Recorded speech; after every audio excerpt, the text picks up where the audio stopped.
Melanie, the trade deadline this year brought about an interesting situation for the Orioles. At the time, they were above 500. They were playing great baseball. They were starting. That's when the magic was starting there. It felt like they were rolling.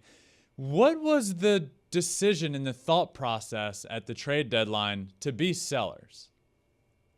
Yeah, I mean, it comes down to the fact that for general manager Mike Elias, he's never going to take his eyes off of the big picture. So some success was coming earlier than scripted on the blueprint, but that doesn't mean you throw the blueprint and the years that you've been laying into this foundation away in terms of what's going on in the moment. So it's kind of a mutual decision. We talked to Trey Mancini for weeks leading up to his trade, and he could see the writing on the wall at this point. He wanted to be a guy who was getting routine playing time, both in the outfield and at first base.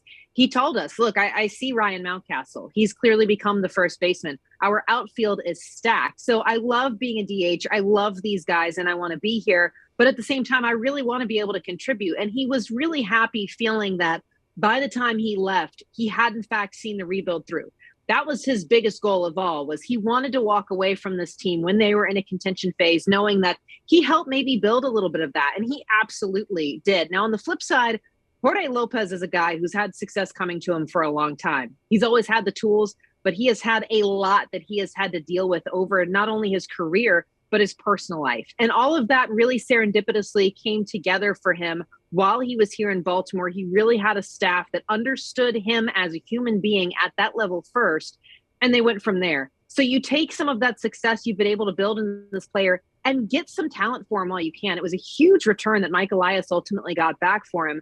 And we've also been kind of hearing on the backside of things too. Don't think that this is necessarily the last of Jorge Lopez in the black and orange, because the truth is the relationship that he has with this club is a very special one. Both sides are very eager to hopefully see a reunion at some point. But it was overall that goal of wanting to make sure that what is coming is built for years, not just for the sprint that they found themselves in this year.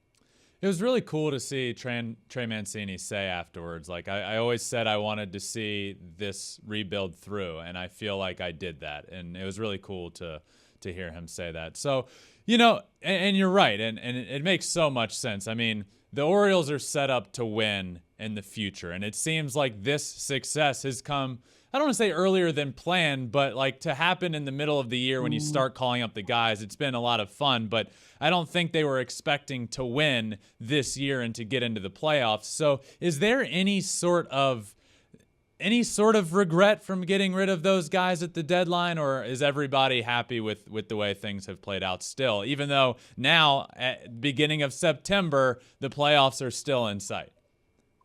Yeah, I think everybody's happy at this point because there was that open communication. General manager Mike Elias went to Houston to basically reassure the team of how he was feeling in that moment and what he thought of this clubhouse as it was. And again, for Mancini and Lopez, they are some of the most open books that you will find in the game. So they also had the chance to really talk to the rest of the team, to say those goodbyes. You hear it from the guys all the time. They count. They watch when Lopez gets a save. They watch when Mancini gets a home run. Obviously, not when it's against the Astros, but it's one of the more emotional trade seasons I've ever seen for a single team. And yet at the same time, very amicable. It's that really picture perfect case of how big the baseball family is.